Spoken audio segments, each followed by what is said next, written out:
Hai teman-teman, Assalamualaikum warahmatullahi wabarakatuh.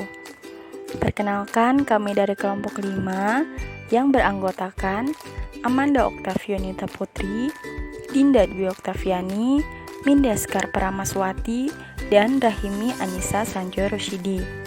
Di sini kami akan menjelaskan tentang job order costing atau perhitungan biaya pesanan.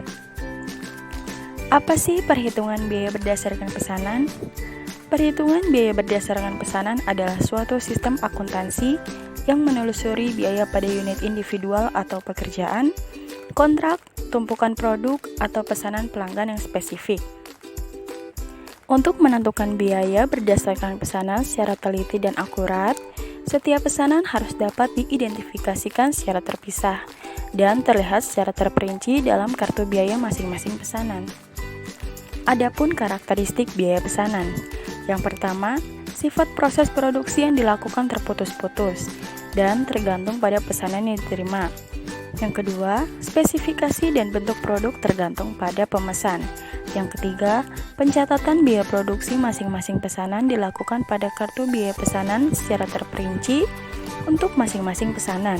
Yang keempat, total biaya produksi untuk setiap elemen biaya dikalkulasikan setelah pesanan selesai. Yang kelima, biaya per unit dihitung dengan membagi total biaya produksi yang terdiri dari bahan baku langsung, tenaga kerja langsung, dan biaya overhead dibebankan dengan total unit yang dipesan. Yang keenam, akumulasi biaya pada umumnya menggunakan biaya normal. Dan yang terakhir, produk yang sudah selesai dapat disimpan di gudang atau langsung diserahkan kepada pemesan.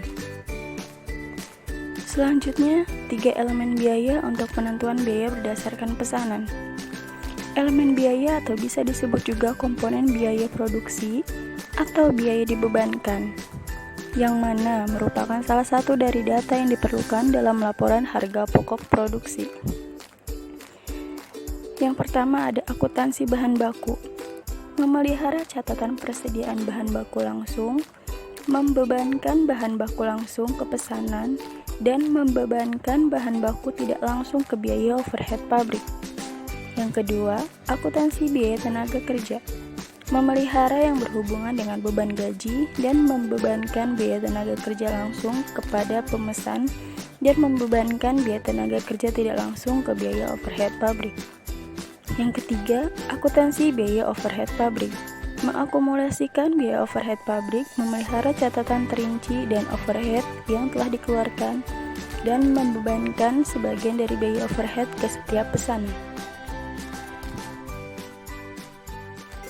Manfaat perhitungan biaya pesanan yaitu untuk menetapkan harga jual dan pengendalian biaya, yang mana umumnya adalah calon pelanggan selalu meminta estimasi biaya terlebih dahulu sebelum mereka memesan suatu produk. Kartu biaya pesanan.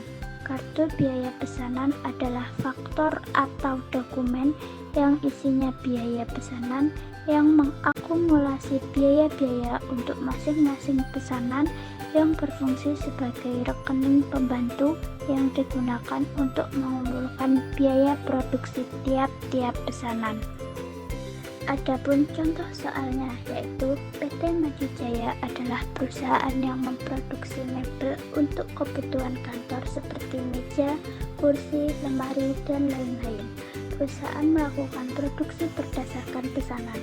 Berikut ini pesanan yang diterima selama bulan Mei 2019. P-606 PT Kencana Karya memesan 52 meja. Harga yang disetujui untuk pesanan tersebut adalah 25 juta rupiah. Pesanan diharapkan selesai pada tanggal 27 Mei 2019. Adapun contoh kartu pesanan.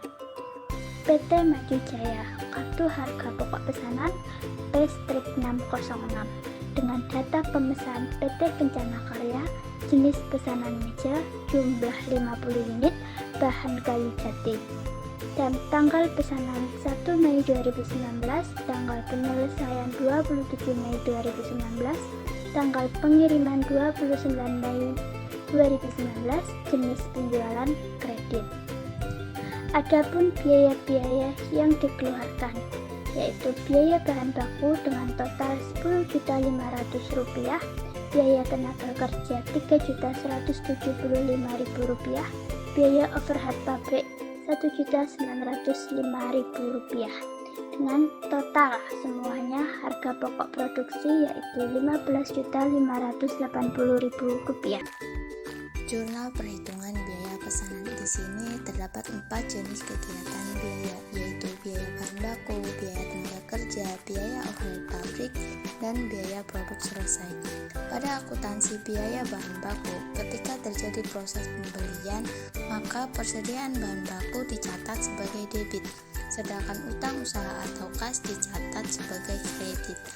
Ketika terjadi penggunaan bahan baku, maka barang dalam proses atau biaya bahan baku dicatat sebagai debit, sedangkan persediaan bahan baku dicatat sebagai kredit. Selanjutnya adalah akuntansi biaya tenaga kerja. Untuk proses pencatatan biaya tenaga kerja terutang, maka beban gaji dicatat sebagai debit, sedangkan gaji yang masih harus dibayar dicatat sebagai kredit. Untuk pencatatan distribusi biaya tenaga kerja, barang dalam proses atau biaya tenaga kerja langsung dicatat sebagai debit, biaya administrasi dan umum sebagai debit, biaya pemasaran sebagai debit, sedangkan gaji dan upah sebagai kredit. Selanjutnya adalah akuntansi biaya overhead pabrik. Dalam pencatatan BOP yang sesungguhnya terjadi, BOP yang sesungguhnya dicatat sebagai debit, sedangkan macam-macam biaya dicatat sebagai kredit. Untuk mencatat pembebanan BOP, maka barang dalam proses atau biaya overhead pabrik dicatat sebagai debit, BOP yang dibebankan dicatat sebagai kredit. Untuk BOP yang dibebankan ditutup ke BOP yang sesungguhnya, BOP yang dibebankan dicatat sebagai debit, sedangkan BOP yang sesungguhnya dicatat sebagai kredit. Yang terakhir adalah akuntansi produk selesai. Dalam penyerahan langsung ke pemesan, maka piutang usaha dicatat sebagai debit, sedangkan penjualan dicatat sebagai kredit. HPP dicatat sebagai debit, PDP dicatat sebagai kredit. Dalam mengisi persediaan produk jadi, maka produk selesai dicatat sebagai debit dan kredit. Dalam proses produksi yang berdasarkan pesanan, tidak bisa kita pungkiri adanya kerugian dalam proses produksi. Kerugian ini bisa diakibatkan dari adanya sisa bahan, produk cacat, dan produk rusak. Pertama, kita akan membahas masalah sisa bahan. Pada umumnya, operasi perusahaan manufacturing yang menggunakan sistem biaya berdasarkan pesanan tidak bisa menghindari kerugian akibat terjadi sisa bahan. Oleh dari itu, pihak manajemen yang terlibat dalam proses produksi harus dapat bekerja sama guna mengurangi kerugian yang diakibatkan oleh sisa bahan menjadi seminimal mungkin. Faktor penyebab terjadinya sisa bahan yaitu pengolahan yang kurang baik, suku cadang rusak atau cacat yang tidak bisa diretur, stok bahan yang terlalu lama, penghentian proyek-proyek percobaan, dan mesin-mesin pengolahan yang terlalu lama. Jumlah sisa bahan yang terjadi dari perusahaan sebaiknya ditelusuri sepanjang waktu dan dianalisis untuk menentukan apakah hasil ini dapat dikurangi atau dihilangkan. Jika sisa bahan ini sering terjadi dan laku dijual, maka hasil penjualan sisa bahan dapat diperlakukan dengan cara: pertama, ditutup ke ikhtisar laba rugi; kedua, pengurangan pada harga pokok penjualan; ketiga, dikreditkan ke pengendali overhead pabrik.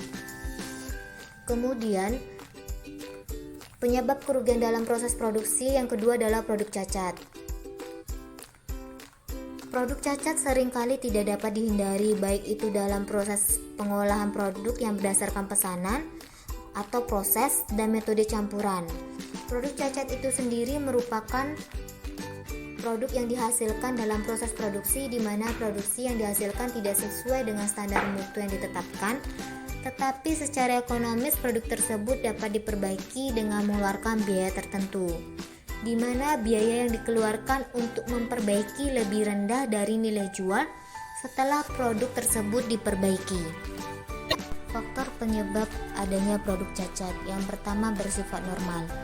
Dalam proses produksi tidak dapat dipungkiri seringnya terjadi produk cacat.